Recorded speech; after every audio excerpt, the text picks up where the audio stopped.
नमस्कार दोस्तों, स्वागत है आपका स्टडी फॉर सिविल सर्विसेज में। वीडियो को पूरा देखिए। कोई भी आपका फीडबैक है, कोई सजेशन है, तुरंत वीडियो में कमेंट करके जरूर बताइए। अच्छा लगे तो वीडियो लाइक जरूर कर लीजिए और ऐसे वीडियो लगातार फ्री में पाने के लिए चैनल को तुरंत सब्सक्राइब कर लीजिए और बेल आइकन को जरूर टैप कर लीजिए ताकि आगे भी सारे वीडियो आपको मिलते रहे। यूट्यूब में फॉलो करते हैं तो प्लीज ये वाला फ्री टेलीग्राम चैनल जरूर ज्वाइन कर लीजिएगा। सारे नोटिफिकेशन, सारे अपडेट यहीं पे आते हैं, ध्यान रखिएगा। स्टडी फॉर सिविल सर्विसेज का कोई भी पेड ग्रुप अगर आपको ज्वाइन करना है तो सिर्फ 856480530969608608960455 यही नंबर है हमारे, सिर्फ जहां पे कॉल या व्हाट्सएप कर सकते हैं।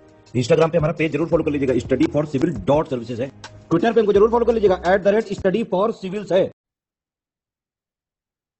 Hello everyone, welcome you all to study for civil services. आज की हमारी डेट है 6 मार्च और 6 मार्च के हमारे इंपॉर्टेंट आर्टिकल्स को हम लोग देख लेते हैं। सबसे पहला आईआईपी। देखो, मैं तो इसको आईआईपी बोलती हूँ हमेशा शॉर्ट में, तो मैं आपको भी बता दूंगी कि आप इसको कैसे लर्न करोगे या इसमें क्या खास बात है। इको के अंदर इससे क्वेश्चन आ जाते हैं कई बार कि आईआईपी क्या चीज है, कब, कैसे, इसमें क्या क्या पॉइंट्स हैं, आ जाते हैं इस टॉपिक पे क्वेश्चन। सो मैं आपको बताऊंगी कि कैसे लर्न करें इसमें। देन है कॉइन वेंडिंग मशीन, कॉइन को वेंड करने वाली machines. World wildlife day, stock exchange, cryogenic engine बहुत न्यूज में चल रहा है, और साउथ एशिया की ह्यूमन कैपिटल, मानव पूंजी क्या है। सबसे पहला आर्टिकल है कि हमारा आईआईपी जो है वो क्या खास बात है। देखिए, आईआईपी हर महीने निकाला जाता है, इंडेक्स ऑफ इंडस्ट्रियल प्रोडक्शन, उद्योग उत्पादन सूचकांक। ये हर महीने जो है निकाला जाता है और पिछले महीने से कंपेयर किया जाता है कि इस बार हमारा क्या खास रहा है। जैसे कि आपको नाम से थोड़ा सा समझ में आ रहा होगा कि हम लोग इंडस्ट्री में होने वाली प्रोडक्शन, जो औद्योगिक उत्पादन होता है, उससे जुड़ी हुई बातें इसके अंदर कहते हैं। तो इसमें पता है कितनी चीजें होती हैं। इसमें टोटली हमारे पास 8 जो है ना, यहाँ पर 8 कोर इंडस्ट्रीज होती हैं, 8 प्रमुख उद्योग होते हैं। और वो 8 प्रमुख उद्योग हमारे क्या मदद करते हैं, वो बताता है कि भाई कितना प्रोडक्शन हमने बढ़ाया है। तो हमारा औद्योगिक उत्पादन सूचकांक में 8 प्रमुख उद्योग होते हैं, जिसमें टोटल 40.27% हमारा जीडीपी का शामिल होता है। सवाल पता है कहां से आता है कि ये 8 उद्योग कौन से हैं। ये 8 उद्योग टोटल है कौन से। तो इसमें कोयला, कच्चा तेल, क्रूड ऑयल, प्राकृतिक गैस, नेचुरल गैस, रिफाइनरी उत्पाद, रिफाइनरी प्रोडक्ट्स, उर्वरक, फर्टिलाइजर, स्टील, सीमेंट और विद्युत, इलेक्ट्रिसिटी, ये सब शामिल है। और ये पूरी हमारी अर्थव्यवस्था की क्या क्या जो है आकलन करना है, उसके बारे में पूरी हमें चेक करके बताते हैं, जिससे हमें ये पता चलता है कि इस पूरे महीने में इन सब इंडस्ट्रीज का क्या फायदा हुआ है, इसमें कितना प्रोडक्शन किया है, कितना नुकसान हुआ है और कितना इन्होंने कंट्रीब्यूट किया है। ये सारी चीजें हमें इससे पता चलती हैं। ये पूरी जो मैपिंग होती है उसका पूरा मानचित्रण करा जाता है इसके अंदर, और यहाँ पर इसके पश्चात जो भी इसके आधार पे चीजें होती है उसके हिसाब से चेक किया जाता है कि भाई पहले कितना था और इस महीने कितना हुआ है। बात ये कि करता कौन है ये काम, काफी कॉम्प्लेक्स काम है ना, करता कौन है ये जो है पूरा केंद्रीय सांख्यिकी कार्यालय, सेंट्रल स्टैटिस्टिकल ऑफिस करता है, सीएसओ शॉर्ट में पढ़ते हैं इसको। और ये कौन सी मिनिस्ट्री के अंडर आता है, मॉस्पी के अंदर। मॉस्पी क्या है, ministry of statistics and program implementation, सांख्यिकी और कार्यक्रम कार्यान्वयन मंत्रालय। इसकी इंपॉर्टेंस क्या है खास, कि आपको ये पूरा पता चल जाता है हर महीने का गवर्नमेंट के डेटा, और यही इसी के बेसिस पर जो हमारी बाकी और इंडस्ट्रीज हैं, जो हमारी बाकी इंडस्ट्रीज हैं, हमारे बाकी आरबीआई है, फाइनेंस मिनिस्ट्री है, वो अगर उनको अपनी कोई भी पॉलिसी तैयार करनी है वो इसके माध्यम से तैयार कर सकती है। और जितने भी फाइनेंशियल एक्सपर्ट्स होते हैं, बिजनेस एनालिस्ट होते हैं, वो सब भी इसका इस्तेमाल करते हैं और पूरा चेक करते हैं कि हम इसको किस तरीके से आगे बढ़ा सकते हैं, इसमें क्या क्या चेंजेस कर सकते हैं। तो ये इस तरीके से यूज किया जाता है। Right everyone. अब आता है नेक्स्ट टॉपिक हमारा, कॉइन वेंडिंग मशीन। आरबीआई ने नया यहाँ पर जो है एक पायलट प्रोजेक्ट से शुरुआत किया है कॉइन वेंडिंग मशीन के ऊपर। समझते हैं इसको। अभी जो हमारे आरबीआई की गवर्नर कौन है इस समय, शक्तिकांत दास।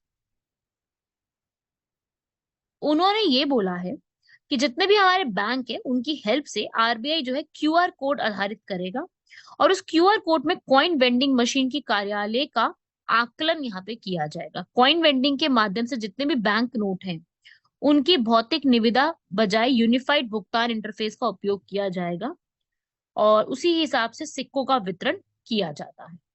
तो ये इन्होंने यहाँ पर चेक करा है। और इसकी जरूरत क्या है, जो भी छोटे छोटे कॉइन्स हैं इन सब के बारे में यहाँ पर आपको पता चल जाएगा। बहुत छोटे छोटे से जो हमारे कॉइन्स हैं इनके बारे में हमें काफी सारी चीजें पता चल जाएंगी और हमारे दूरस्थ क्षेत्रों में भी हमें जो है मुद्रा की जो मांग है उसको पूरा करने में मदद मिलेगी।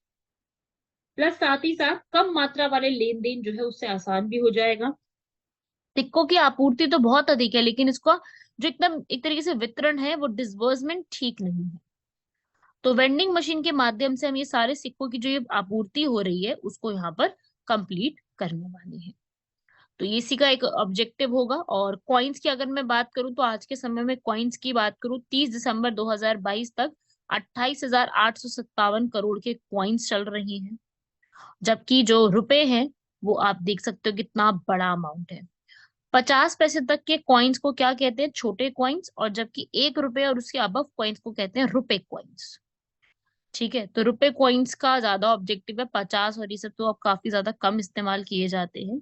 बेसिकली तो सबसे ज्यादा यहाँ पर अब रुपए कॉइन्स जो होते हैं ना उनका इस्तेमाल किया जाता है। तो अभी इंडिया में डिजिटल पेमेंट्स अगर मैं बात करूं, हमारे जो ग्रामीण इलाके हैं वहां पे बहुत अभी कम है। मतलब ये नहीं कह रही कि मैं नहीं है, वहां पर है, पर पहुंच उतनी ज्यादा नहीं है जितनी एक उम्मीद होती है या जितनी होनी चाहिए। क्यों? कनेक्टिविटी थोड़ी सी कम है। अभी उतना ज्यादा कनेक्टिविटी नेटवर्क्स अभी तक वहां पर भी जो है 3G 5G अभी तक नहीं पहुंचा। 5G तो खैर बाकी बहुत जगह पे भी नहीं पहुंचा अभी, लेकिन 4G 3G वो भी पहुंचा अभी मुश्किल होगा। प्लस 5 रुपए का कॉइन जो है वो सबसे ज्यादा स्मगलिंग के लिए यूज किया जाता है। रेजर ब्लेड बनाने के क्रम में धातु पिघलाने के उद्देश्य से भारत से बांग्लादेश 5 रुपए का सिक्के बहुत ज्यादा स्मगल किए जाते हैं। और जब यहाँ पर इन्फ्लेशन एक सीमा से ऊपर चली जाती है तो वहां पर छोटे छोटे सिक्के जो है ना वो बिल्कुल काम में आते ही नहीं है। ठीक है, जैसे 25 का सिक्का है, 25 रुपए का, जो 25 पैसे का, रुपए का भी नहीं, 25 पैसे का जो सिक्का है ना वो तो आज के टाइम पे किसी को पता ही नहीं है। हम मैंने तो देखा तक नहीं है। हाँ, 50 पैसे का देखा है, 1 रुपए वो सब तो है, 25 पैसे का देखा भी है तो आपको भी याद भी नहीं, कि अब तो इस्तेमाल ही नहीं होता है। इस्तेमाल होगा तो याद रहता है, अब इस्तेमाल नहीं है तो याद नहीं रहता है ना। तो यहाँ पर अभी ऐसी करेंसी सिक्के को बढ़ावा देंगे तो निरर्थक लगता है, लेकिन अब कॉइन वेंडिंग मशीन लगा देंगे तो उससे सारी चीजें जो वैसी ही हैं वो सॉल्व होनी शुरू हो जाएंगी। तो ये था आपका कॉइन वेंडिंग मशीन, छोटा सा आर्टिकल था, बस समझना था आपको, उसमें लिखने लायक कुछ भी नहीं है। ठीक है। वर्ल्ड वाइल्ड लाइफ डे, मार्च 3 को हम लोग क्या मनाते हैं, वर्ल्ड वाइल्ड लाइफ डे, ताकि हम लोग हमारे विश्व की जितनी भी फ्लोरा फौना है, वनस्पति और जीव है, उनके संरक्षण, उनके कंजर्वेशन के इश्यूज के ऊपर बात कर सके। ये कब अपनाया गया था? 20 दिसंबर 2023 को यूनाइटेड नेशन ने, जनरल असेंबली ने अपने संयुक्त जो पूरा उनका बैठाया जाता है उसके तहत इन्होंने इस चीज को अपनाया था कि मार्च 3 को हम यहाँ पे बनाएंगे। इस बार हमसे थीम पूछी जा सकती है कि इस बार के जो हमारा ये है पूरा, इसकी थीम क्या है? थीम है इसकी partnerships for wild life conservation. Partnership किस चीज के लिए हम कर रहे हैं? वाइल्ड लाइफ कंजर्वेशन के लिए हम लोग यहाँ पर पार्टनरशिप कर रहे हैं। ये है इसका ऑब्जेक्टिव, कि हमारी जो पूरी कंजर्वेशन रहेगी वो पार्टनरशिप के रूप में चला रही है कंजर्वेशन के। अब थीम भी इसी तरीके से काम करती है और पूरा एक्चुअली में भी यही काम है। ठीक है, साथ ही साथ 3 मार्च को जो साइट्स एक यहाँ पर एक ऑर्गेनाइजेशन है जिसका फुल फॉर्म है convention on international trade in endangered species of flora and fauna, जिसका बेसिक काम है अगर कोई भी गलत तरीके से ट्रेड किया जा रहा है स्पीशीज के ऊपर, अगर कोई भी स्पीशीज के ऊपर किसी भी प्रकार का गलत ट्रेड होता है, इंटरनेशनल लेवल पे गलत ट्रेड होता है, तो उसको बढ़ावा नहीं मिलना चाहिए। वो ये काम देखती है साइट्स।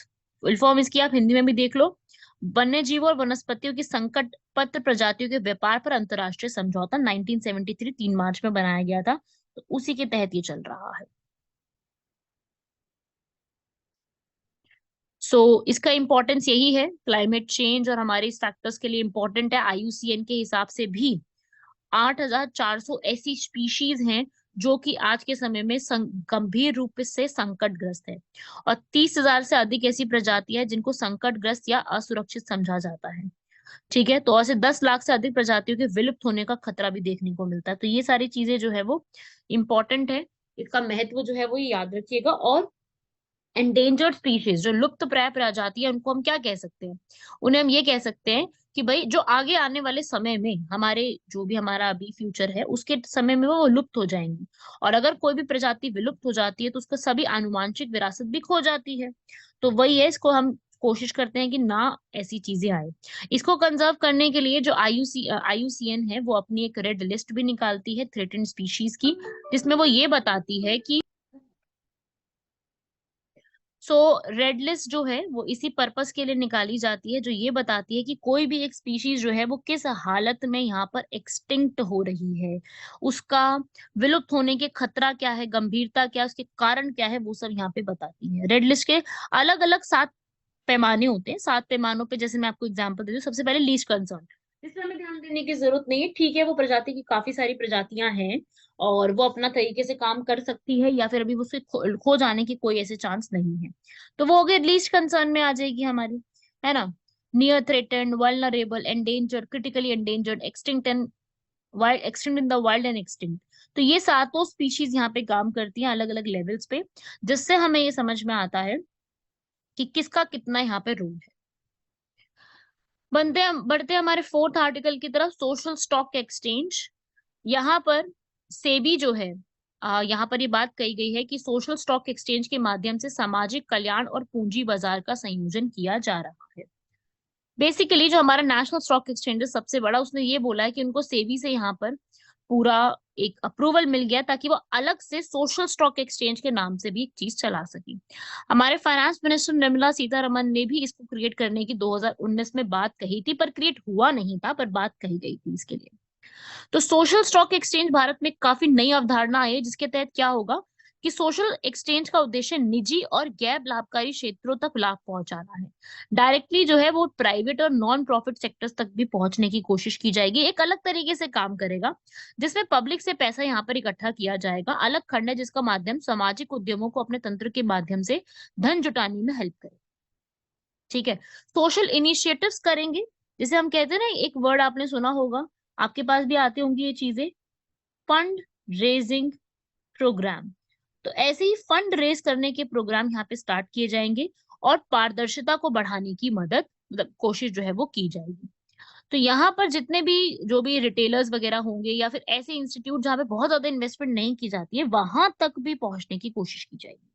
और उनको क्या लिया जाएगा, जीरो कूपन जीरो प्रिंसिपल के नाम से इशू किया जाएगा फंड्स को रेस करने के लिए। और इसके माध्यम से एक नई पहल होगी जो की जा रही है। कितनी सफल होगी, कितना इसमें आएगा, वो चीजें तो आगे ही डिपेंड करता है, पर पहल है इसके अंदर। तो बस ये चीज याद रखिएगा कि इसकी पहल यहाँ पे की जा रही है। ठीक है, तो ये भी आपसे पूछा जा सकता है, सोशल स्टॉक एक्सचेंज क्या चीज है। कोई भी यहाँ पर ऐसा नॉन प्रॉफिट ऑर्गेनाइजेशन, एनपीओ, जो कि सोसाइटी के काम की हेल्प कर रहा है। ठीक है, मतलब कि 67% उनकी एक्टिविटीज जो वो करते हैं वो कम से कम सोसाइटी के लिए होनी चाहिए, सोसाइटी के बेनिफिशियल के लिए होनी चाहिए। तो ऐसी कोई भी जो चीज है उसे हम कहते हैं यहाँ पर सोशल स्टॉक एक्सचेंज। ये यहाँ पर क्यों किया जाता है, ये क्यों सुनिश्चित होना चाहिए, ताकि तत्काल तरीके से हम इस चीज को बढ़ावा दे सके। तो बाकी आप इसमें पढ़ सकते हो। इसके लिए न्यूनतम आवश्यकता कुछ इस प्रकार की है कि कम से कम यहाँ पर एक वो ट्रस्ट के रूप में एस्टैब्लिश होना चाहिए, कम से कम उसको एस्टैब्लिश हुए 3 साल हो जाने चाहिए, और कम से कम 50 लाख सालाना उसके ऊपर खर्च होना चाहिए। 10 लाख की पूंजी उससे प्राप्त होनी चाहिए। इस बेसिस पे आप, तभी तो आप इन्वेस्टमेंट करोगे, वरना कैसे इन्वेस्टमेंट होगा। ठीक है, बढ़ते हैं आगे हमारे फिफ्थ आर्टिकल की तरफ, कायरोजेनिक इंजन C-20। इसरो ने अभी सक्सेसफुल यहाँ पर जो हमारा मून पे मिशन जा रहा है उसके लिए टेस्ट किया है। यहाँ पर इसरो ने CE-20 कायरोजेनिक इंजन को यहाँ पर जो है वो टेस्ट कर दिया है चंद्रयान 3 मिशन के तहत, जिसमें यहाँ पर लिक्विड प्रोपल्शन सिस्टम सेंटर यहाँ पे ये स्टार्ट किया है, जो कि इसरो का ही एक रूप है। ये यहाँ पर LVM-3 launch vehicle for Chandrayaan 3 mission के तहत बनाया गया भारत का पहलो कायरोजेनिक इंजन होगा, जो कि क्या लेके आएगा, गैस जनरेटर साइकिल। ठीक है, जिसमें आप हाइड्रोजन और लिक्विड ऑक्सीजन को दोनों को एक साथ बर्न कर सकते हो। तो ये चीज यहाँ पे स्टार्ट की जाएगी। कायरोजेनिक इंजन होता क्या है, मैं ये बता देती हूँ। ये हाइड्रोजन जो है अपना ईंधन की तरह इस्तेमाल करता है। इसको रखा जाता है -253 डिग्री सेल्सियस पर। सोच रहे हो? तो इस टाइम पीरियड में इसको पूरा यूज करना, मैनेज करना बहुत बड़ा टास्क हो जाता है। कायरोजेनिक्स होता ही यही है कि आप बिल्कुल लो टेम्परेचर पे चले जाओ, 150 डिग्री से भी कम, मतलब -150 डिग्री से भी कम आप चले जाओ, तो वहां पे जो प्रोडक्शन और बिहेवियर होता है ना, उसको चेक करने की जिम्मेदारी है। तो कायरोजेनिक्स बेसिकली एक स्टडी होती है, इस चीज की स्टडी, कि भैया लो बिहेवियर पे आप कैसे चेक करोगे, कैसे चीजों को मापा जाएगा।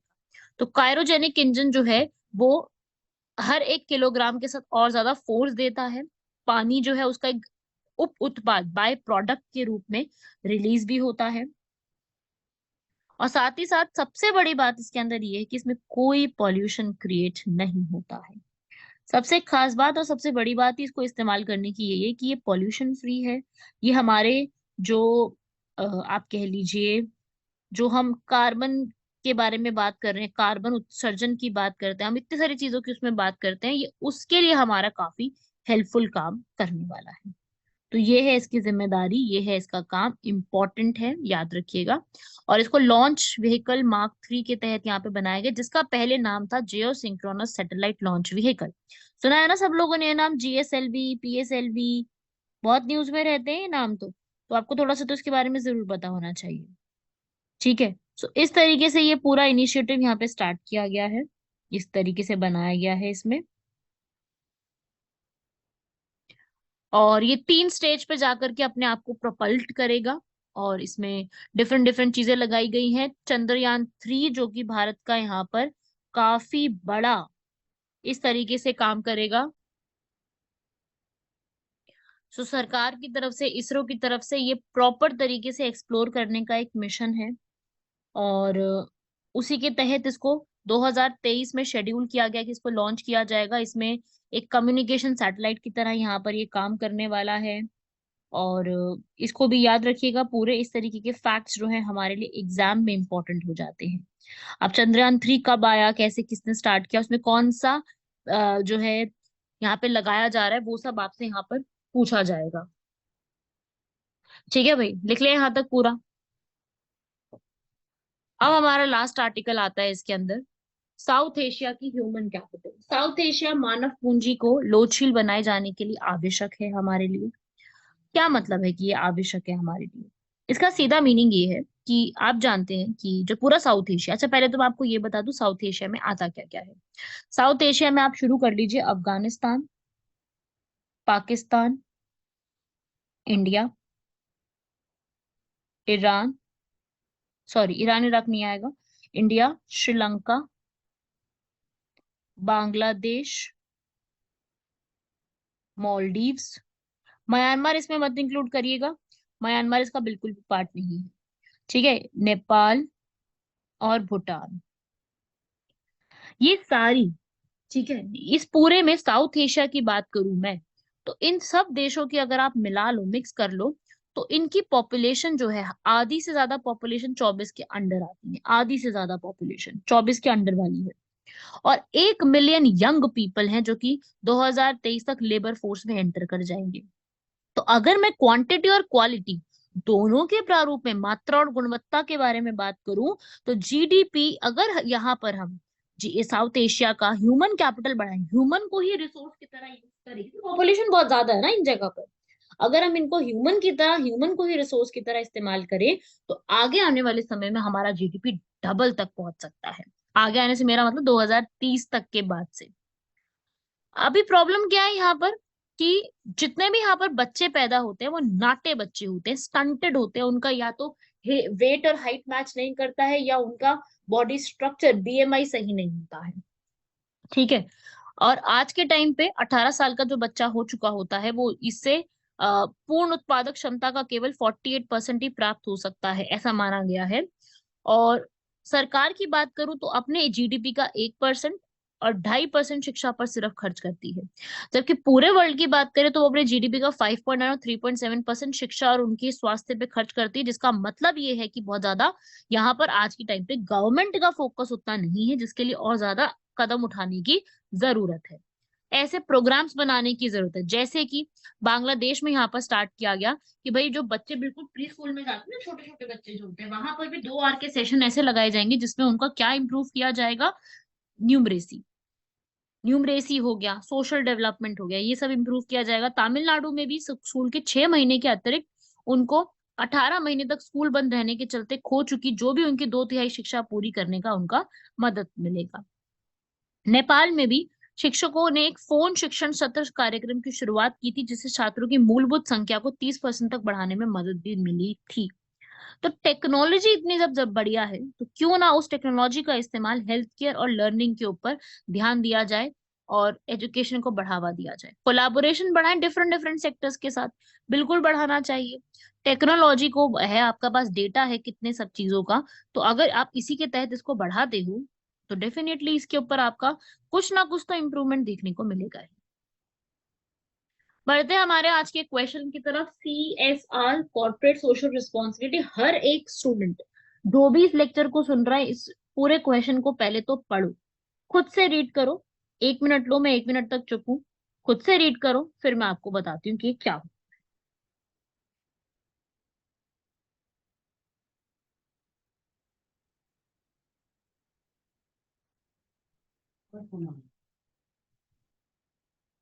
अब हम बढ़ते हैं CSR के ऊपर। पढ़ लिया सब लोगों ने question. CSR, social corporate social responsibility, क्या चीज होती है ये? कॉर्पोरेट सोशल रिस्पॉन्सिबिलिटी जो है, ये एक तरीके से आर्ट क्लॉज 135 कंपनीज एक्ट 2013 के तहत से चल रही है। इसका मतलब क्या होता है कि कॉर्पोरेट की भी सोशल रिस्पॉन्सिबिलिटी बनती है। जो कॉर्पोरेट होते हैं उनको भी ध्यान रखना है कि उनके किए हुए कितने भी काम हैं उनका एनवायरमेंट के ऊपर और सोसाइटी के ऊपर क्या इम्पैक्ट पड़ता है। तो यहीं पर होता है कि जो भी आपने यहाँ पर एक्टिविटीज करी है उसका 2% करीब करीब आपको जितना भी प्रॉफिट मिला है उसका 2% आप किस पे लगाओगे? अपने जो है नैतिक सामाजिक उत्तरदायित्व को प्रमोट करने में आपको एटलीस्ट 2% तो अपना लगाना ही पड़ेगा।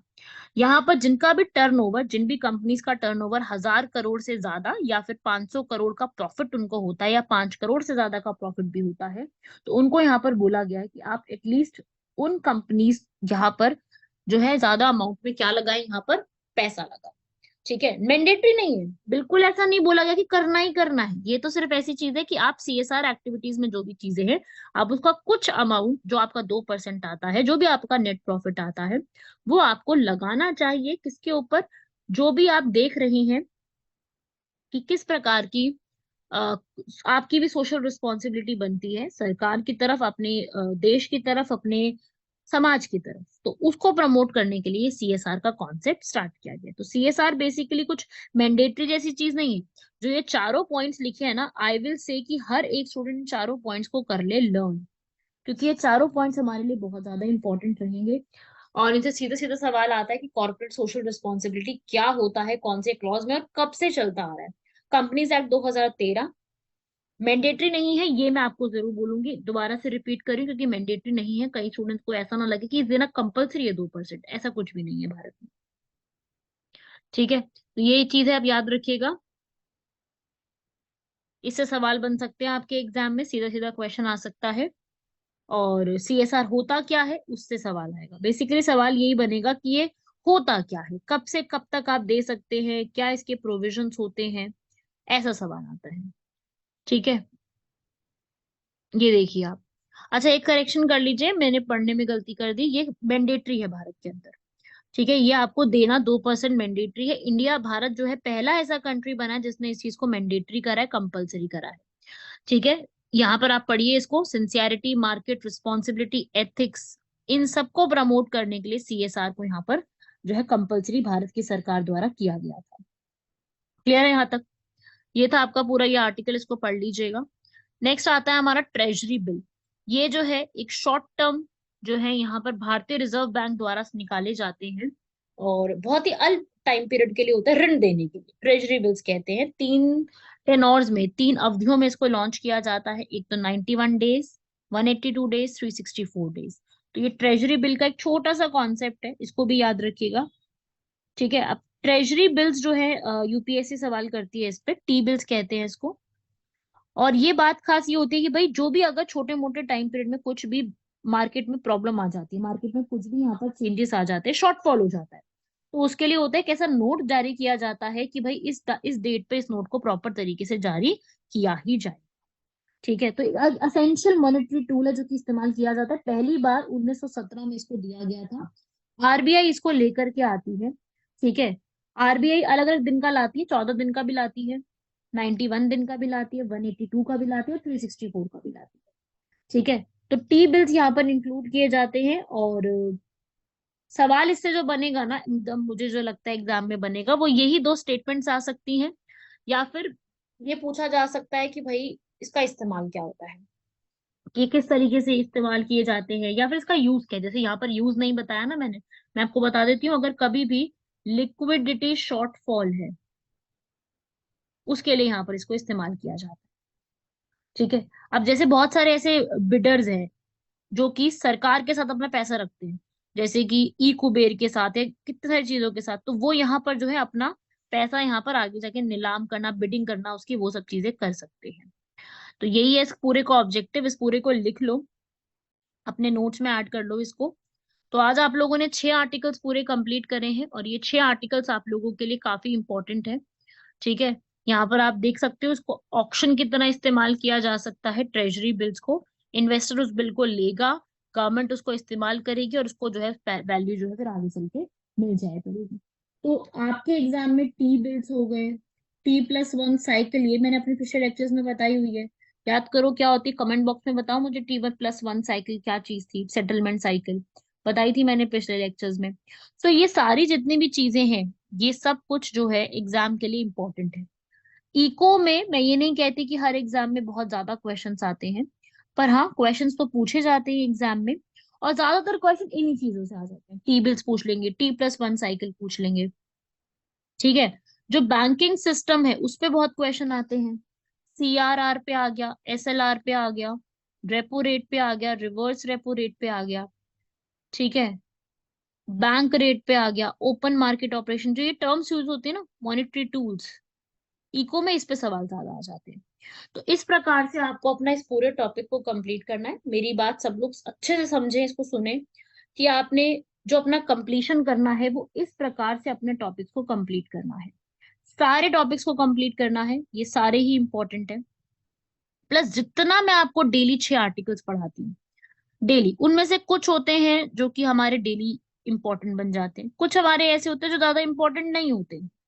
ठीक है, तो सिर्फ आपको पढ़ना है, इंफॉर्मेशन होनी चाहिए, चल जाएगा। तो इस तरीके से आपको सारे आर्टिकल्स याद करने हैं, याद हो जाएगा सारा। यहाँ तक क्लियर है सबको पूरी चीजें?